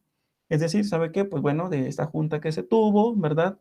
A lo mejor diría, bueno, se llegó a un convenio, ¿verdad? O ya se intercambiaron la información las partes, no hay forma de que puedan evitar el hecho de ya no agotar las etapas, están empeñados en que, pues bueno, a la decisión que usted llegue a bien emitir, antes, ok, ¿verdad? Se tuvieron a bien también acuerdos probatorios, ¿verdad? Se tuvieron por pruebas o señaladas estas pruebas o demás. Va a rendir cuentas prácticamente al juzgador, así lo señala el propio código. Incluso ya en la segunda fase de esa audiencia preliminar, ¿verdad? Se va a iniciar, obviamente, una vez que se agota con la junta anticipada, ¿verdad? Se empieza esa segunda fase, ya se tiene que precisar, se precisan las prestaciones que cada una de ellas tiene, ¿verdad? Estas pretensiones, sobre todo, ¿verdad? Que busca o que quiere la parte actora, la parte demandante, la parte también de depuración del procedimiento, ¿verdad? En donde se estudia y se resuelve sobre todo los presupuestos y excepciones procesales, algún tema que se trate ahí, si es que lo hubiere, ¿verdad? Algún aspecto de esto, también la revisión y aprobación del convenio, si es que lo hay, porque pues muchas veces dicen, no, es que no quiero conciliar o no quiero llegar a un acuerdo, un convenio, no sé, prefiero mejor agotar las etapas y pues bueno, a lo que el propio órgano jurisdiccional pues llegue a determinar. Incluso si no, pues bueno, recurro también, ¿verdad? Tengo un medio de impugnación que el propio Código Nacional así me está previendo o está estableciendo, pues tengo de dónde tener esta herramienta procesal, ¿no? Bueno, eso ya es determinación también de las partes. eh, lo que es la admisión y preparación de las pruebas, todo esto es la segunda fase y ya se cita para la audiencia de juicio. Ahora se va a agotar esta segunda fase y se cita para la audiencia de juicio como tal. Y en esa audiencia de juicio, pues bueno, ya es donde se tendrá a cabo ya también el desarrollo del mismo, ¿verdad? En esta audiencia de juicio. Y es aquí en donde prácticamente en esa audiencia preliminar, decíamos en la primera, en la audiencia preliminar, que pues ahí la autoridad jurisdiccional, es decir, el órgano jurisdiccional se va a pronunciar respecto de esa admisión. Bueno, se admitieron pruebas, bueno, qué pruebas se admitieron y si fuera el caso que va a citar, no sé, a ciertas personas, llámese peritos y demás, se van a emitir los oficios, ¿verdad? Citando a ciertas personas, a los peritos. Estos a su vez sabemos que deben de tomar protesta del cargo, ¿no? Sobre el cual obviamente se van a conducir para el desarrollo de la audiencia. También se van a hacer estos tipos de actos, ¿no? Todas esas actividades en este desarrollo del juicio como tal, ¿verdad? ¿Qué más se va a hacer al respecto? Una vez que ya se citó al que se tenía que citar al profesionista, al perito, a lo que es el testigo, no sé, lo que se tenga como medio, como la prueba como tal, lo que se haya emitido y demás, una vez que ya se tengan todas estas actividades, pues se va a citar ya para la audiencia de juicio, ¿no? Que se debe realizar, señala el código en el artículo 676, se va a citar debe realizarse esa audiencia dentro de los 40 días siguientes, ¿no? Una vez que se termina esta audiencia preliminar, pues bueno, dentro de los siguientes 40 días se va a desahogar esa audiencia de juicio como tal, ¿no? Y en esa audiencia de juicio, obviamente, decíamos, tiene mucha participación, bueno, o aplicación el aspecto de oralidad. ¿Por qué? Porque ese artículo 678 señala, bueno, ya se aperturó la audiencia de juicio, ¿no? ¿Qué va a hacer el órgano jurisdiccional? Dice, bueno, voy a escuchar los alegatos de apertura de ambas partes, pero atendiendo a que yo soy quien es el que está presidiendo la audiencia y obviamente debo llevarla en orden, con apego a derecho, con respeto, ¿verdad? Y demás. Bueno, son 10 minutos para cada una de las partes para que presenten esos alegatos de apertura, ¿verdad? Expónganme sus respectivas teorías del caso. A ver, prácticamente, digo en palabras quizás se va a sonar un tanto vulgar, ¿verdad? O muy burdas, platíquenme o planteenme qué es lo que quieren, qué piden, o cuáles son tus posturas, tus pretensiones, qué quiere cada una de las partes, ¿no? Prácticamente.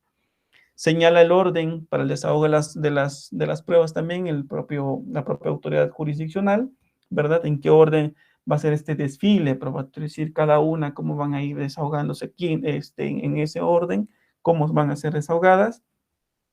También el aspecto de que una vez que concluye ese desahogo de pruebas, pues bueno, se le va a conceder de nueva cuenta el uso de la voz a las partes, de igual manera 10 minutos para que formulen sus alegatos de cierre, ¿verdad? A ver, es decir, conclusiones, ¿no? Cada una de las partes, 10 minutos. Alegatos, no, obviamente no son conclusiones, son alegatos de cierre, pero 10 minutos y 10 minutos para que cerremos esta especie de debate, ¿no? A ver, ¿en qué concluimos prácticamente? Son 10 minutos, la autoridad también jurisdiccional toma medidas, ¿verdad? Para que se sujeten a ese tiempo, a decir, bueno, ¿y como qué medidas? Obviamente, al estar escuchando, pues que no se exceda de ese tiempo, sabemos que, decíamos, si bien es cierto, las audiencias deben ser ininterrumpidas, sí, pero también se busca celeridad procesal, economía procesal, ¿no? Bueno, pues el tiempo que te establecí es el que vas a emplear o implementar para poder desarrollar tu, tu argumentación, ¿no? Desarrolla tu postura, tu alegato, en fin, para que se ajuste a ese tiempo, ¿no? Este es otro también de los, del cuidado, que en este caso, pues bueno, el órgano jurisdiccional es el que está ahí presidiendo la audiencia, ¿no?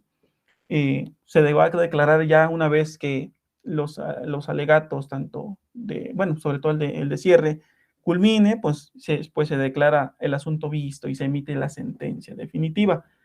Por lo cual, pues bueno, este órgano jurisdiccional podrá, ¿no? Ahí declarar algún receso, ¿no? En esa misma audiencia, en lo que determina para que pueda emitir su resolución. Sabemos que el hecho de que se emita una sentencia que guarda como obligación, una vez que emite la sentencia, esta obligación para la autoridad jurisdiccional, pues el explicarla, ¿verdad? Bueno, pues ya me pronuncié, ya emití resolución, pues la voy a explicar, ¿no?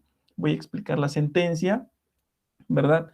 Explico esta sentencia, como, debe ser como, y hasta el propio código lo señala, ¿verdad? Un lenguaje como sencillo, ¿no? Entendible prácticamente. Sé que las partes, pues bueno, no tienen una formación quizá, ¿no? Quizá no tienen la formación en derecho, pues bueno, obviamente debo colocarme en un plano de un lenguaje que sea entendible, ¿no? Que sea sencillo, que sea breve la explicación que yo dé esta sentencia, breve, pero sí que sea clara, no breve, pero que sea muy telegrameado todo, ¿no? Todo palabras muy cortadas y que no se entienda prácticamente yo, órgano jurisdiccional, cómo la comunico, ¿no? De qué se va a tratar, los efectos, cuáles son, o por qué, o cómo arribé a esta determinación, ¿verdad? ¿Qué incidió para que yo pudiera arribar a tal o cual resolución? Pues bueno, debe de explicarlo, ¿no? Y ojo, debe, ¿no? Ser breve, clara esa sentencia, la explicación que se dé. Y leerá, fíjense cómo lo señala el propio Código Nacional, leerá únicamente los puntos resolutivos de esa sentencia, ¿no? Y les va a hacer del conocimiento también, bueno, a la parte que obviamente no le favoreció, ¿verdad? Esa sentencia, ¿sabes qué? Pues bueno, tienes el derecho de poder recurrirlo, ¿no? Y le señala ahí el propio código, señala que el derecho que tienen las partes también le va a hacer mención el derecho que tienen las partes para impugnar esa sentencia, ¿no? Y que pues bueno, todo esto queda asentado en el acta respectiva, donde contiene los puntos resolutivos, ¿no? Cómo es que resuelve ese órgano jurisdiccional. ¿Por qué? Porque queda a expensas, y digo a expensas porque ahí sí es una situación optativa, es un si quiere o no, ¿verdad? La parte, pues poder recurrir, ¿no? Si así fuera el caso. Entonces, se hace el conocimiento de las partes el derecho que tienen de, obviamente, recurrirla, ¿verdad? Pero también si se trata de una sentencia que se torne, que sea contradictoria, ambigua, oscura, es decir, que no se logre esa comprensión de la misma o que genera ahí esa oscuridad, pues bueno, podrán las partes, ¿verdad?, solicitar mediante un escrito dentro de los 3 días posteriores a su emisión, a que se encuentre, perdón, dentro de los 3 días posteriores a que se encuentre puesta a su disposición esa sentencia escrita, pues la aclaración, ¿no? O sí, o esa aclaración porque pues no, o es contradictoria, ambiguo y demás. Y esto prácticamente les va a permitir a las partes que pues se tenga un pleno entendimiento, ¿verdad? De qué se trata entonces esa sentencia. Entonces, puede que si esa sentencia es de ese tipo que no es entendible, no, o bien se resultó contradictoria, ambigua a la vez, ¿no? No se tiene bien definido entonces los efectos, cómo resolvió ese órgano jurisdiccional, pues bueno, se podrá soltar esa aclaración, ¿no? Y decíamos, las audiencias, pues bueno, decíamos que son interrumpidas, ¿no? Que es hasta por principio incluso, pero sabemos que en el derecho hay reglas generales y hay que excepciones, ¿no? Y dentro de estas, me refiero a las excepciones, pues bueno, dice, las audiencias son interrumpidas y demás, sí. Y el hecho de que puede diferirse, sí, ok, sí puede. Ah, ok, entonces no es regla general, no. Ya sí hay excepción, ok. Y hablando de explicación de la sentencia, ¿verdad? Puede diferirse esa audiencia en la cual se dé esa explicación de la sentencia, pero por única ocasión. Así lo señala en el artículo 681 del Código Nacional de Procedimientos Civil y Familiar. Pues bueno, puede diferirse esa audiencia por única ocasión para que se dé explicación de esa sentencia, hasta por 15 días se puede diferir, no más, ¿verdad? Diseña el código, pues no más, porque pues bueno, ya estamos hasta excediendo en tiempo, ¿verdad? Para que ya se pueda explicar esa sentencia, ¿no? Prácticamente esa es la forma en cómo llega, ¿no? A emitirse una resolución y dice, bueno, una vez que se emite, no simplemente es mi obligación como órgano jurisdiccional emitirla y listo, ¿no? No sé, ahí las partes, hay que se las explique el abogado, yo no sé, yo no te las explico. No, obviamente ya la emití, la voy a explicar, cuáles son los alcances que tiene, de qué se trata, los puntos resolutivos, ¿no? Y que obviamente debe constar en acta de ello, ¿no? De que ya di esa explicación, aquí voy a insertar los puntos resolutivos, ¿verdad? De qué se trató, qué resolví prácticamente, y los efectos, ¿no? Eh, para que las partes, pues bueno, uno, estén en el entendido, dos, obviamente es el derecho, de inicio es el derecho que tienen, ¿no? De conocer el sentido de la determinación, ¿no? Obviamente también para que si no les es favorable la emisión de esa decisión o la determinación que toma ese órgano jurisdiccional, pues bueno, deja a salvo sus derechos. Es igual a, tienes medios para impugnarlo, sí, de conformidad con el propio Código Nacional, sí, hazlo si gustas, ¿no? Está a expensas, significa optativo, quieres o no, parte en el juicio, pues bueno, ahí están los puntos resolutivos, ¿no? Y dentro de estos recursos, prácticamente estos medios de impugnación, pues en el propio juicio oral familiar, ya el Código Nacional, pues bueno, lo señala en ese artículo 905. ¿Qué recursos prevé? Pues bueno, no os lo señala así, como está escrito ahí. Recursos que prevé, no. Ese artículo 905 lo señala como los recursos previstos en este Código Nacional son, así lo señala. Yo nada más para efectos de diapositiva así lo inserté. Recursos que prevé, lo señala ese artículo 905 y señala a esos tres, apelación, reposición y queja.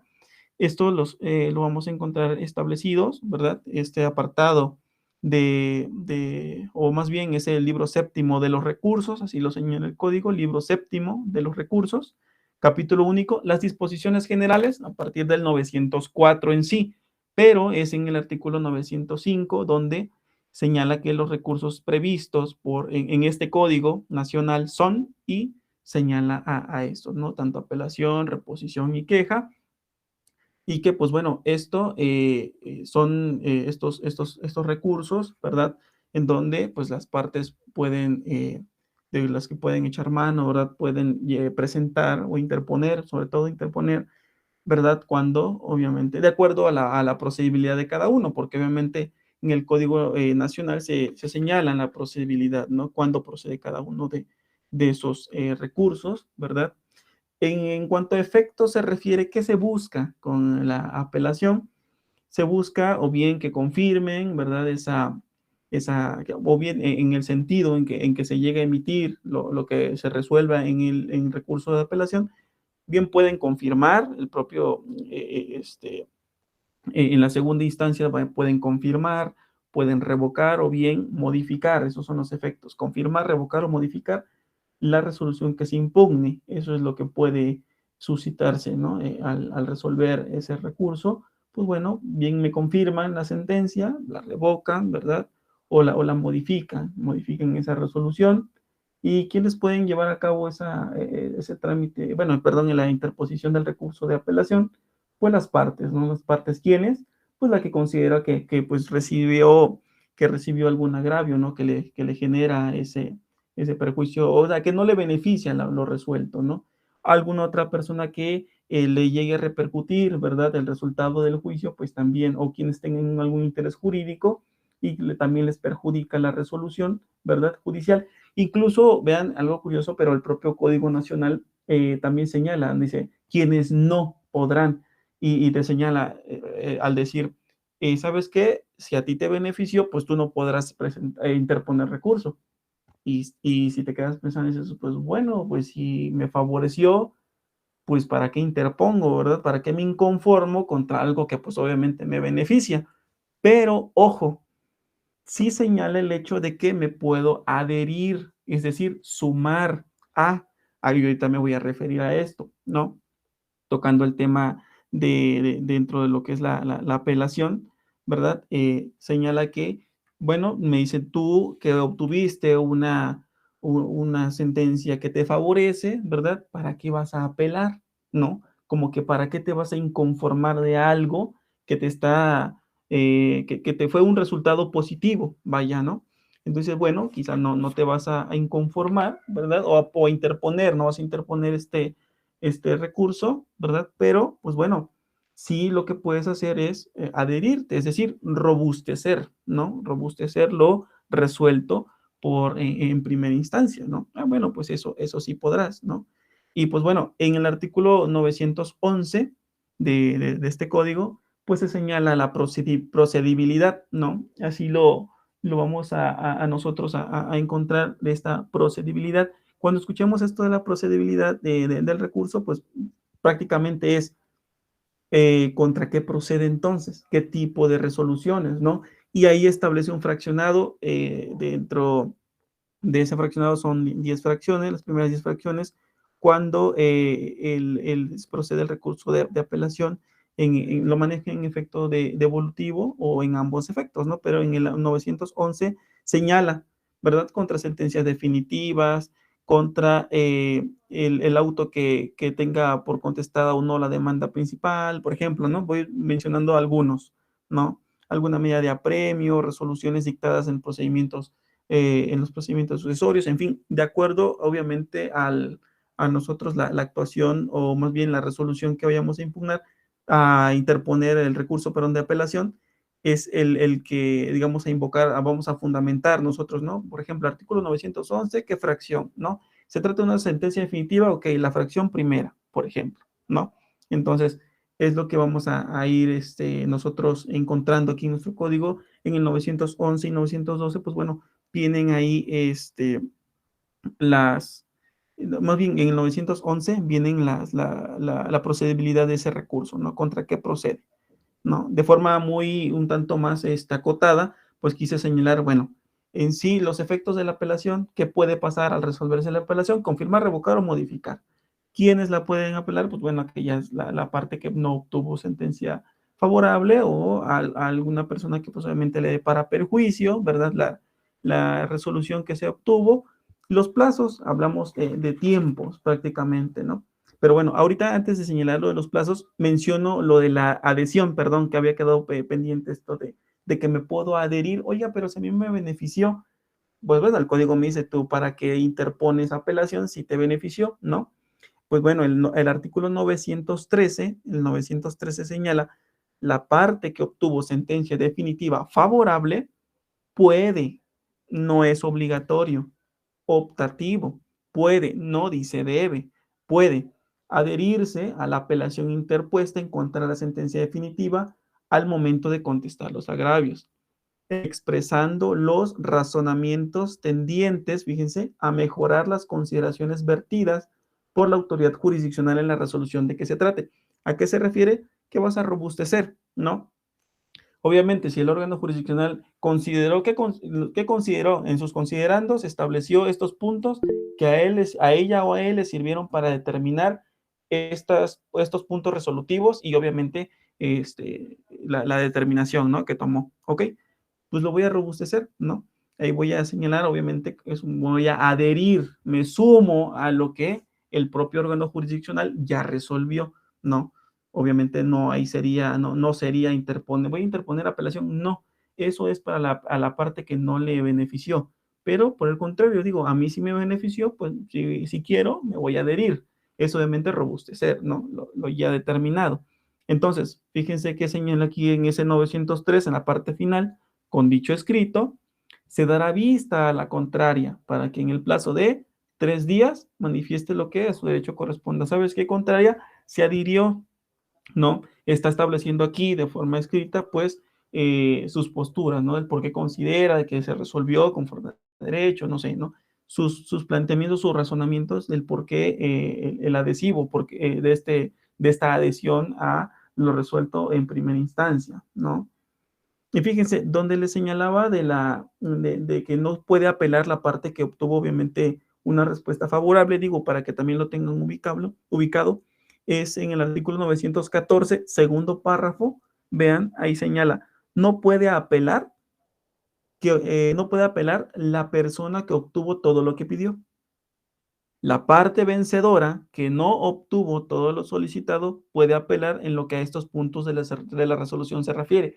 ¿A qué va con esto? De que dice, bueno, a lo mejor sí te asistió el derecho, pero en cierta parte, no en todo lo que pediste. Pues bueno, vas a interponer apelación respecto de, obviamente, de lo que no te fue benéfico, de lo que no fue positivo para ti, ¿no? De lo que no fue lo que tú querías, no se resolvió en ello, pues bueno, sobre de eso interpone la apelación, ¿no? A eso se refiere.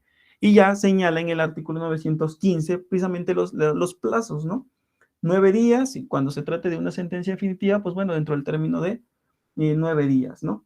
Si es sentencia definitiva, si se trata de otras resoluciones, otras menos, sentencia definitiva, son 5 días, señala, ¿no? Esto a partir del día siguiente en que surte efectos la notificación te notifica, surte efecto notificación siguiente, cuenta tus 5 días, cuenta tus 9 días.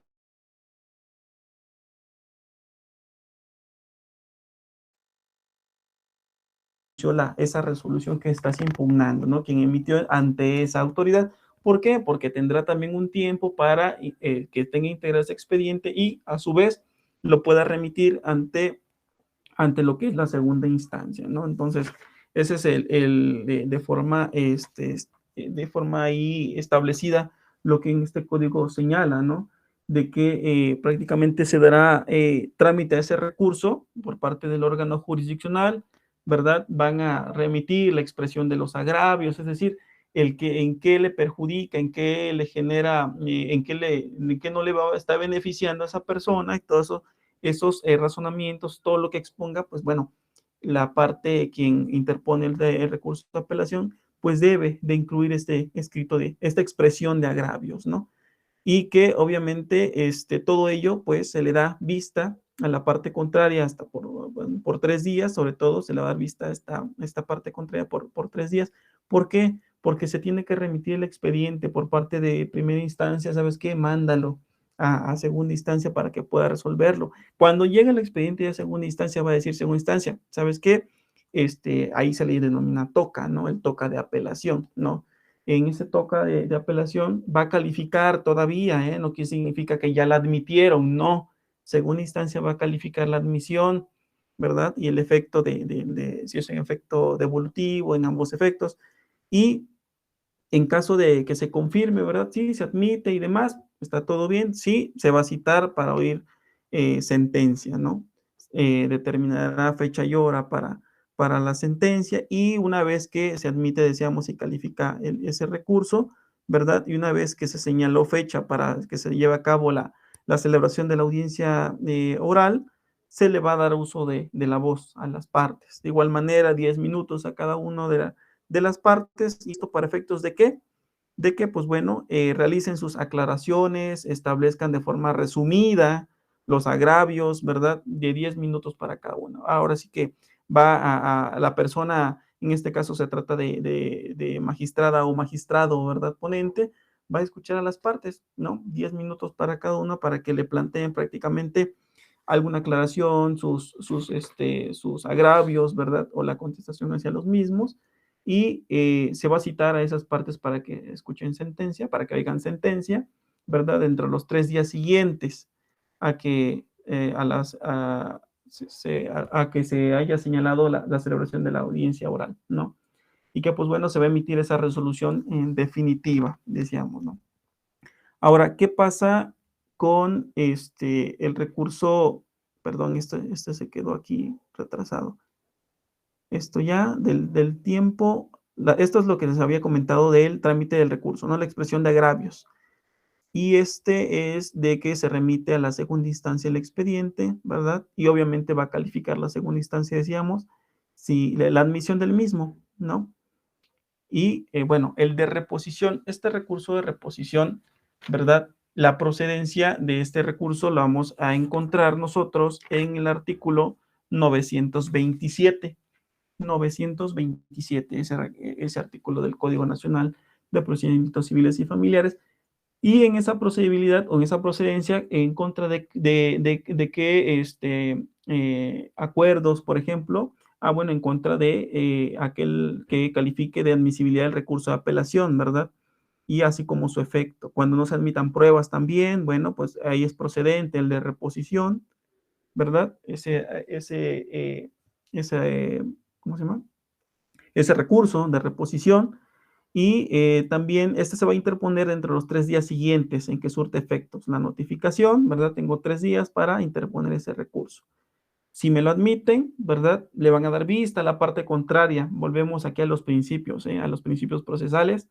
Recuerden, da vista a parte contraria, ¿verdad? Por el término de 3 días. A ver lo que tu derecho convenga. Pronúnciate o manifiesta algo, ¿no? En esos 3 días. Se resolverá por escrito entre los 3 días siguientes y en contra de esa resolución prácticamente no admiten ningún otro recurso, ¿no? Lo que se determina ahí es prácticamente lo que se va a materializar. No se resuelve por escrito dentro de esos 3 días, significa que se va a emitir una resolución, una determinación de la interposición de ese recurso. Ahí si damos cuenta es mucho más corto, ¿no? El recurso de apelación es un poquito más extenso, tiene más matices, es más procedimental, ¿no? Que este recurso de reposición, es más, se ve más corto, si nos damos cuenta, todo ese 3 días, 3 días, 3 días, y en el otro va variando, ¿no? En el de apelación.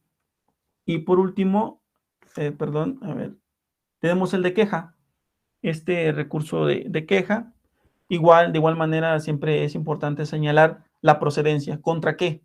No, ok, sé que tengo apelación, reposición y queja, ¿cuándo ocupo uno u otro? Más que lo ocupes, ¿cuándo procede? Esa es la terminología.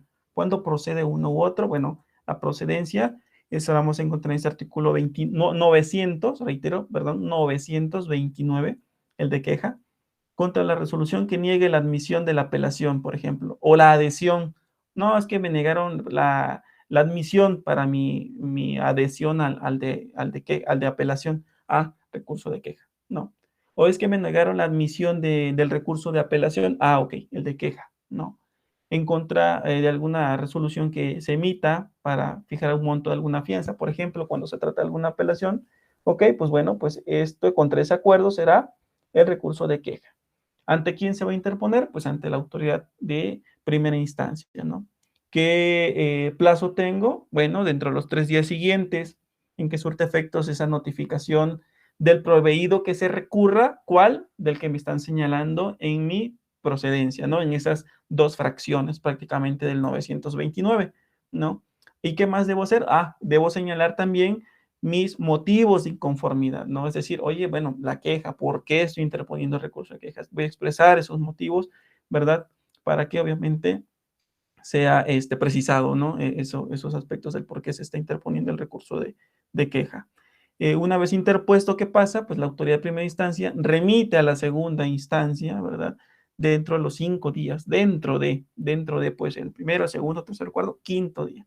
Siguiente, ¿verdad? Dentro de los 5 días siguientes, el informe que justifique su resolución y acompañará las constancias procesales, es decir, alguna documental que se tenga respecto de ello, pues bueno, la acompañará y lo remitirá hacia lo que es la segunda instancia. Una vez que ya llega a segunda instancia, es decir, esa instancia va a dictar ese fallo, ¿verdad? Correspondiente dentro de los 8 días. 8, vean, 8, 5 días, 10, 13 días y 3 días de inicio, 16, aprox 20, un ejemplo, ¿no? Por decir algo. Entonces, eso es lo que se está refiriendo prácticamente al recurso de queja, sobre todo para que, bajo qué acuerdos o bajo qué requisitos de procedencia o procedibilidad se tienen, ¿verdad? Es decir, cuando vean ustedes requisitos de procedencia o procedibilidad, se refiere si es contra qué acuerdo, si se trata de alguna sentencia, prácticamente para qué tiene la aplicabilidad, ¿no? O en dónde puedo yo determinar. Se trata de un recurso de apelación, se trata de el de queja, por ejemplo. El propio código señala la procedibilidad, ¿no? Establece fraccionados y obviamente nos vamos a situar en qué fraccionado en qué fracción, perdón, nos encontramos, porque obviamente recordemos, ¿no? Que pues cada uno de ellos, de esos recursos que se interponga, pues bueno, debe de llevar la parte sin duda alguna de fundamentación legal, ¿no? Sin duda alguna, la parte de su fundamentación. Y pues bueno, ya tenemos establecidos, perdón, que son tres, ¿no? Tres los recursos, ¿verdad? Que señala el propio Código Nacional, que señala los fraccionados o las fracciones sobre las cuales contienen, en las cuales contienen qué acuerdos o qué procedibilidad tiene cada uno de ellos, ¿no?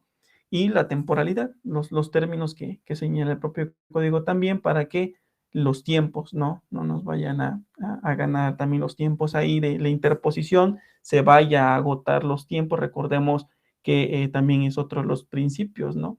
Ese principio de preclusión, ¿no? Recuerden, es el de preclusión.